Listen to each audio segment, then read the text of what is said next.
Je ne sais pas si ça vous est arrivé de tomber sur une pub qui vante les secrets d'un produit ou d'un objet. C'est ce genre de publicité qui vous dit vous vous sentez trop gros.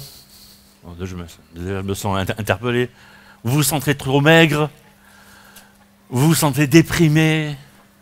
Ou vous sentez ceci, cela. Ben, ce produit est pour vous. C'est pas cher, ça coûte 29,99 €. Plus 3,99 € de port. Voilà. Mais c'est en promotion parce que la semaine dernière c'était à 44,99 €. Toi, tu es en train de calculer. Bon, bref.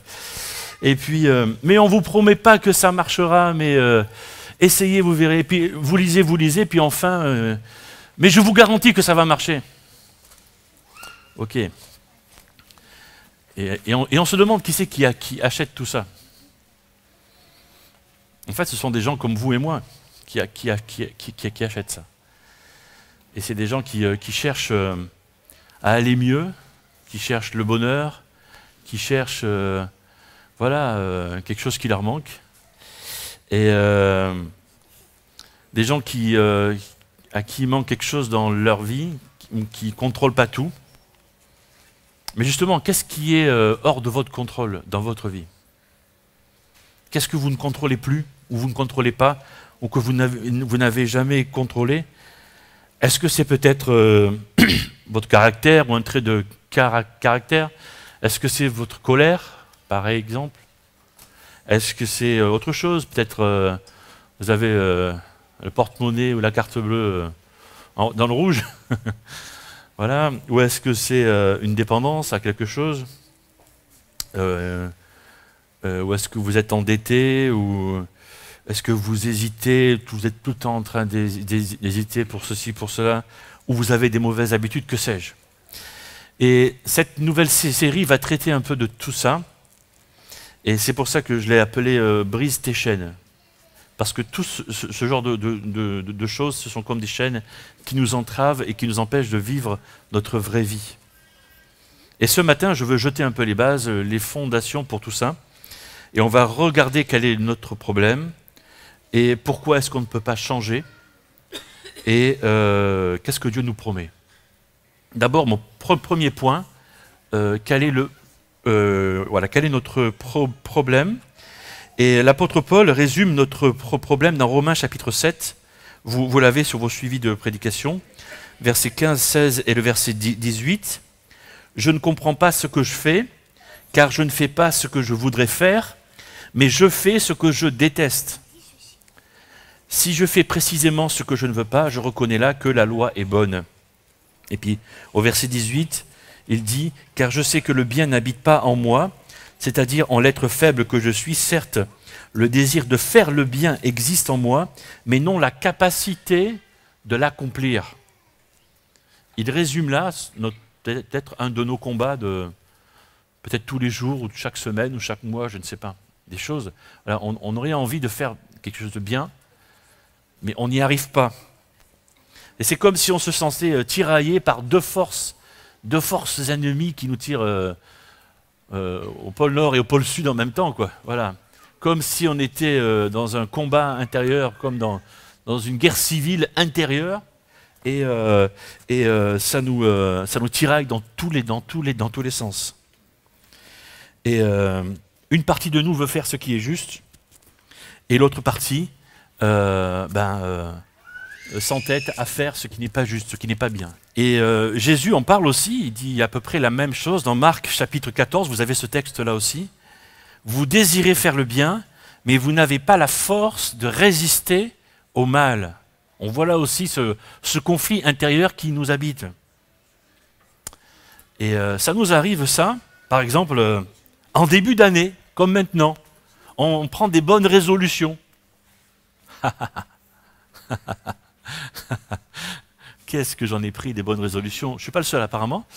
Hein, vous savez, ces bonnes résolutions qui durent, allez, combien de temps? 1 mois, voilà, c'est ça. Et combien de bonnes résolutions on prend le 1er janvier ou la première semaine de janvier, et puis début février, il n'y a plus rien, quoi. Le 2 janvier, c'est ça, pour les plus faibles, c'est ça. Mais oui, c'est ça. Parce que les résultats sont prévisibles. J'ai noté 3 points là, des résultats sur vos suivis de prédication. Le premier point, c'est la confusion. Parce que mon propre comportement, comment ça se fait que je prends une décision et j'arrive pas à me tenir à ça, quoi. Et ça provoque la confusion en moi. Pourquoi j'arrive pas à tenir?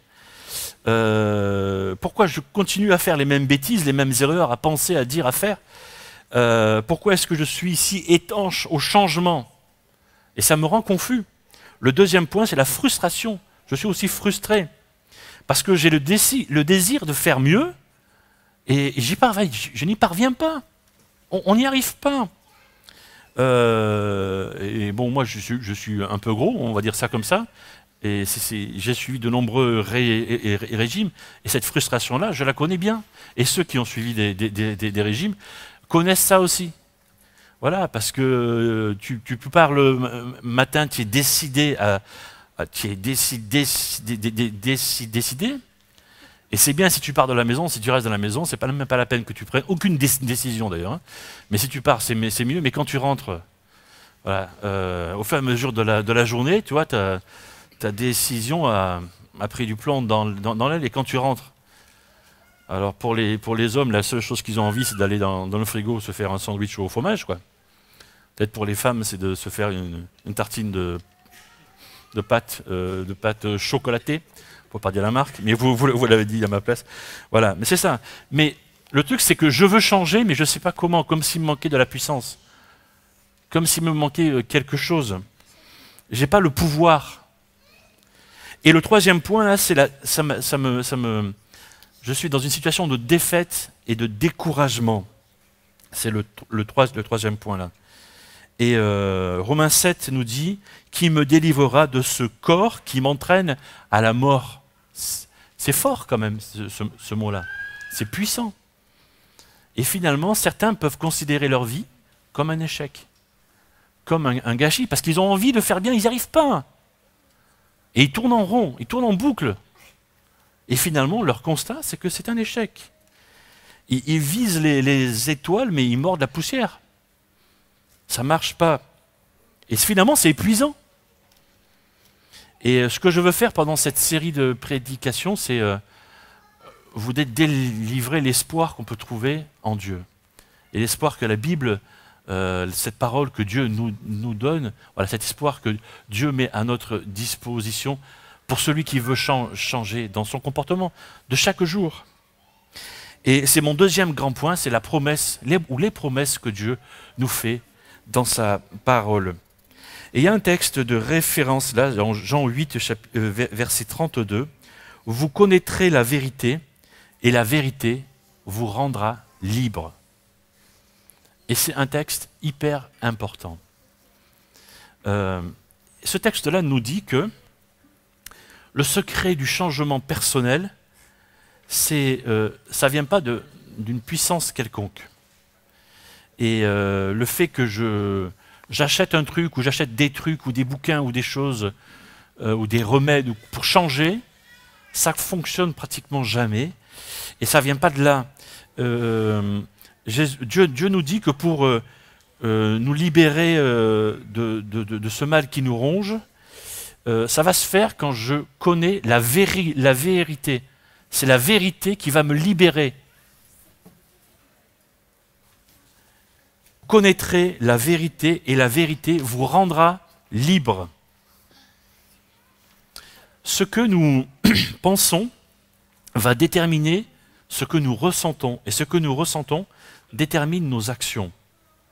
Si par exemple, je me comporte de façon déprimée, c'est parce que je me sens déprimé. Et si je me sens déprimé, c'est parce que je pense être déprimé. En général, on essaye de changer ses actions. Je prends un autre exemple. Imaginons que je suis un fumeur et je fume 3 paquets de cigarettes par jour. C'est trop, et je suis conscient que ce n'est pas bon pour ma santé. D'accord? Et j'arrête de fumer. Ok? Et beaucoup de personnes essayent de faire ça. Et c'est un combat terrible. Est-ce qu'il vaut mieux pas essayer de comprendre pourquoi je fume? Peut-être que ça sera mieux en essayant de comprendre pourquoi je fume et pourquoi je me suis mis à fumer et attaquer par la racine de ce... Parce que le fait que je fume, c'est une conséquence de quelque chose.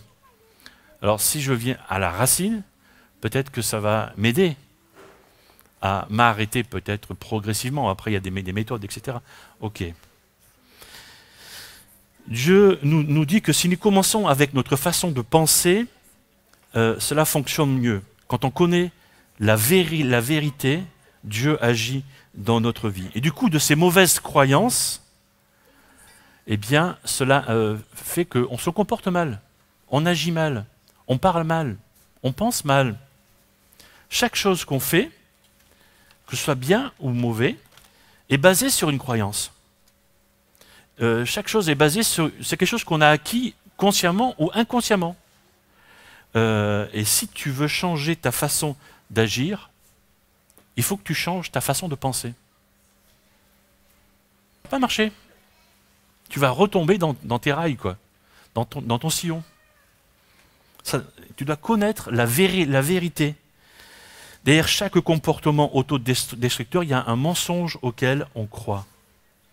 Peut-être que c'est un mensonge sur toi-même. Quelqu'un à qui on a dit pendant toute son enfance, tu es un nul. Tu es un nul. Peut-être que cet enfant était, à l'école n'était pas bon en mathématiques. Désolé pour les profs de maths. Ça arrive. Voilà. Mais peut-être qu'il était bon en français, en anglais, en histoire géo, etc. Voilà. Mais cet enfant a grandi avec le... Voilà, il dit, je suis nul. Mais non, il n'était pas nul. Il n'était pas très bon en maths, peut-être. Mais dans les autres matières, il était bon. Alors, ça va pas. Donc, il a accepté de croire qu'il était nul, alors qu'il n'est pas nul. Mais il a construit sa vie avec cette croyance-là, alors que c'est faux. Et on accepte de croire des choses sur les autres qui sont fausses aussi. On s'imagine des choses, et on se met à croire des choses sur les autres qui sont fausses. Ça nous arrive tous les jours. Hein. Et on s'imagine des choses sur Dieu qui sont fausses. Dieu Père Fouettard, vous savez ça? Ça, oui. Ah, si Dieu était ceci, il ne permettrait pas que tous les malheurs du monde... J'ai empêché un mot de sortir. C'est une bêtise. Vous voyez? Vous connaîtrez la vérité et la vérité vous rendra libre. Alors voici un peu comme mon troisième grand point, comme la prescription, ce que Dieu nous donne comme remède, si on peut dire, comme quand on va chez le médecin. Et 3 points nécessaires au début de cette série de prédication. Le premier point, c'est reconnaître la racine de mon problème. Et c'est le point de départ pour trouver la liberté. Et quoi que tu veuilles changer dans ta vie, il faut que tu passes par là.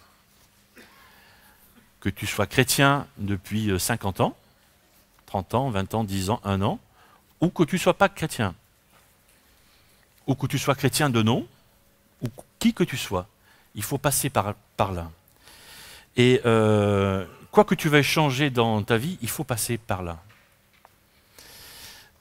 Parce que on se doute bien qu'il y a un truc qui ne marche pas dans notre vie. Il y a comme un truc qui cloche, quoi. Et on se dit, mais qu'est-ce que c'est? Qu'est-ce qui ne va pas? On ne sait pas trop quoi. Mais Dieu nous dit que le problème fondamental, c'est l'attitude que nous avons finalement envers la vie, envers tout ce qui est autour de nous. Et c'est une attitude de base, en fait, comme une posture, voilà, par rapport à nous-mêmes, par rapport aux autres, par rapport à Dieu. Et cette posture, cette attitude a un nom, et c'est un mot dont on ne parle plus. Même les religieux, les pasteurs, ne parlent plus. Le péché. Le péché. Alors on n'en parle plus parce que C'est un terme qui est dépassé, c'est vieillot, vintage. On va le mettre dans la cuisine bientôt. Non mais sérieux, vous voyez? Oui, en fait, c'est le fait de croire que c'est dépassé n'est pas la vérité, c'est un mensonge. Le péché est toujours actuel, dans nos vies, à nous tous. Et le fait de croire que c'est un mot qui est dépassé est un mensonge. C'est quoi le péché? Et je crois que je vous ai peut-être mis une définition, sinon il faut la noter. C'est le fait de croire que, ou de dire, je suis le patron de ma vie, je n'ai pas besoin de Dieu. Le péché, c'est ça, en fait. Voilà. Et à partir de là, le péché, c'est pas seulement piquer la voiture du voisin ou piquer la femme du voisin, vous voyez. Après, on peut extrapoler sur plein d'autres choses. Vous voyez, le péché, bon, c'est ça aussi, mais il n'y a pas que ça. Piquer la voiture du voisin, c'est une conséquence du péché. C'est la conséquence de la posture de dire le patron de ma vie, c'est moi. C'est pas Dieu. Et à partir de là, je fais des bêtises, comme piquer la voiture de mon voisin. Non, je ne le fais pas, hein, mais bon, vous voyez, c'est un exemple que je donne. Voilà. Mais c'est ça, en fait, qui est à la base, qui est la racine de notre problème. 1 Jean chapitre 1 verset 8, « Si nous prétendons être sans péché, nous nous trompons nous-mêmes et la vérité n'est pas en nous. » Cette vérité dont on parlait, qui nous rend libres. La personne qui dit « moi je ne pêche pas, je ne suis pas un pécheur, je n'ai pas de péché », ce gars-là, cette femme-là, n'est pas dans la vérité, n'a pas la vérité en lui ou en elle. Ça ne marche pas, ça ne fonctionne pas. Et quand on dit ça, on ne fait qu'empirer les choses et on se met à tourner en boucle, quoi. Et on s'enfonce en fait. Hein. On s'enfonce. On s'enfonce dans nos propres erreurs, dans nos mauvais comportements. Mauvaises paroles, mauvaises pensées, mauvais actes, etc. etc. Et on s'enfonce. On va dire, moi, des problèmes? Non, j'ai pas de problème. Oh oui, quelques petits soucis, mais comme tout le monde. Oui, ben oui. Forcément. J'ai pas plus de problèmes que tout le monde. Ben oui. C'est ça le problème. Voilà, bien sûr. Et hélas, très très souvent, il faut vraiment attendre, et encore c'est pas toujours le cas, d'avoir touché le fond, mais le fond où il y a bien de la mélasse. Vous avez vu que je pensais à autre chose. Voilà. Voilà. Pour réagir, et encore, on ne réagit pas toujours. On y reste dans ce fond. Voilà. Certains arrivent à dire ben, j'ai peut-être besoin d'aide, peut-être que Dieu va m'aider. À ce moment-là, il peut se passer quelque chose. Il se passe des choses. Je prends l'exemple de certains mariages qui volent en éclats parce que les mariés ne veulent pas se parler ou se dire leur frustration, et quand ils osent se le dire, c'est 5 ans ou 10 ans ou 15 ans trop tard, quoi. C'est trop tard. Quoi? Non, mais non. La première étape, c'est de dire « j'ai un problème ». Un peu comme si un jour vous allez chez les alcooliques anonymes, ça commence avec ça. J'ai un problème. Je suis quelqu'un qui pratique le péché. J'ai un problème de péché dans ma vie. Ça commence là. Et si tu en es là, je te propose une deuxième étape. C'est croire que Christ peut te changer. Romains 7, « Qui me délivrera de ce corps qui m'entraîne à la mort? Dieu soit loué par Jésus-Christ, notre Seigneur. » Jésus peut le faire. C'est comme si l'apôtre Paul disait, c'est pas un truc qui peut nous changer, c'est une personne, c'est quelqu'un. Il s'agit de croire que Jésus peut nous changer. Et c'est une bonne nouvelle. Pour commencer une nouvelle année, je trouve, avec une bonne nouvelle. Dieu te propose de changer tes mauvaises habitudes. Alors, il ne faut pas tout changer d'un coup. Si tu as beaucoup de mauvaises habitudes à changer, commence avec une. C'est déjà bien. OK? Choisis-en une et confesse ça devant Dieu. Écoute, Dieu, j'ai ça comme problème, aide-moi à changer. Et ça a marché.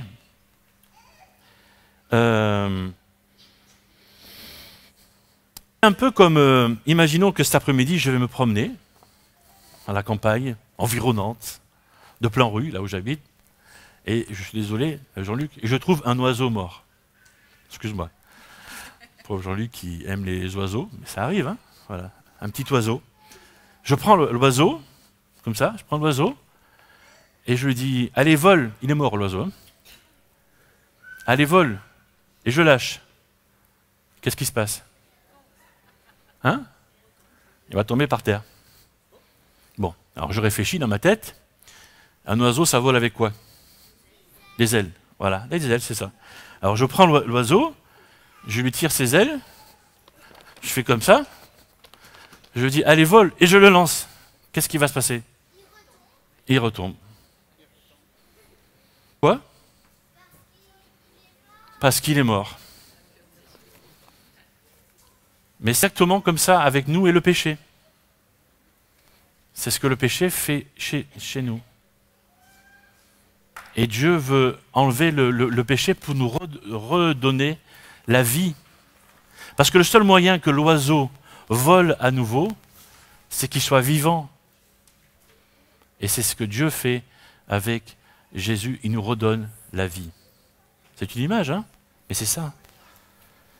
Dieu peut nous changer par Christ. Vous connaîtrez la vérité et la vérité vous rendra libre. Et j'ai un troisième point, là, c'est donner tout ce que je suis pour Christ. Alors là, quand on dit que ça, on dit, qu'est-ce qu'il veut me prendre mes sous, celui-là, ou quoi? Quand je dis donner tout ce que je suis, je pense à donner ce que je suis. Je ne parle pas de mon porte-monnaie, en fait. Donner ce qui est bien en moi à Dieu, mais donner ce qui n'est pas bien aussi. Donner tout. Mes bonnes pensées, mes mauvaises pensées. Mes bons gestes et mes mauvais gestes. Mes bonnes paroles et mes mauvaises paroles. Tout ça, je donne à Christ. Vous voyez, c'est ça, donner tout à Dieu. Que Dieu nous a tout donné. On vient de le fêter, Noël, c'est ça. Hein? C'est Dieu qui s'offre. Il devient enfant et il s'offre. Et il attend qu'on fasse la même chose. Alors la crainte qui vient quand on parle de ça, oui, ça y est, je vais devenir un fanatique. Et il y a 2 Timothée, chapitre 1, verset 7, que vous avez aussi sur vos suivis de prédication. L'esprit que Dieu nous a donné ne nous rend pas timides, au contraire, cet esprit nous remplit de force, d'amour et de maîtrise de soi. C'est pas un fanatique, hein? On n'est pas fanatique, là. Au contraire, en fait. C'est quelqu'un qui est plutôt sensé, posé, et qui est sûr de ce qu'il fait, de ce qu'il dit, de ce qu'il pense. Parce que l'Esprit de Dieu est en lui, est en elle. Vous ne l'avez pas, ça? C'est 2 Timothée, chapitre 1, verset 7. L'Esprit que Dieu nous a donné ne nous rend pas timides. Au contraire, cet Esprit nous remplit de force, d'amour et de maîtrise de soi.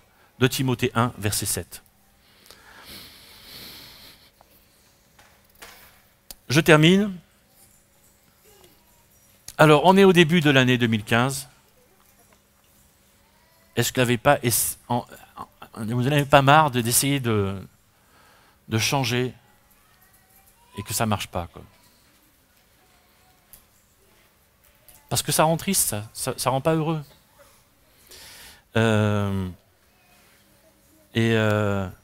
Dieu nous propose ce changement-là. Dieu te propose de changer. Tu peux compter sur lui. Je vais prier maintenant.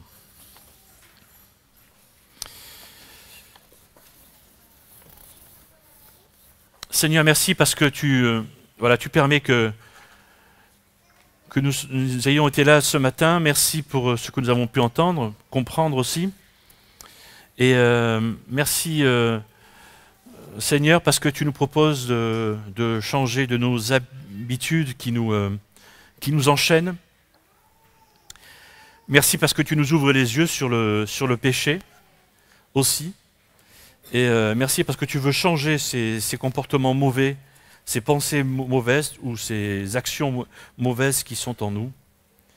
Seigneur, peut-être que l'un ou l'autre ce matin a une confession, voilà, par rapport à une action ou quelque chose de mauvais et est en train de se confesser devant toi dans son cœur.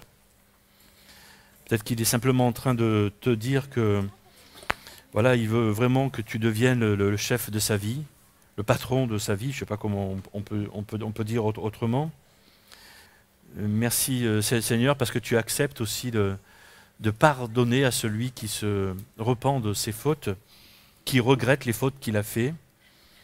Merci parce que tu veux changer les cœurs, tu veux changer les vies. Mais Seigneur aussi, peut-être que l'un ou l'autre est chrétien depuis un certain temps et se rend compte aussi que voilà, depuis quelque temps, il est dans certains rails qui sont pas, dans certaines habitudes qui ne sont pas très bonnes et qu'il ou qu'elle a envie de changer et est en train de confesser voilà, ces mauvaises habitudes.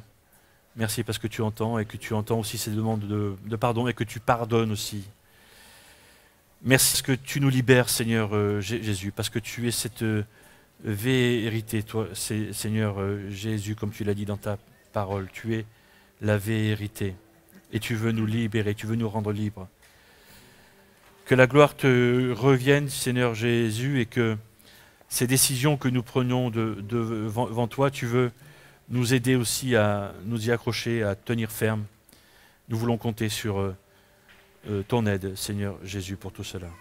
En Jésus-Christ. Amen.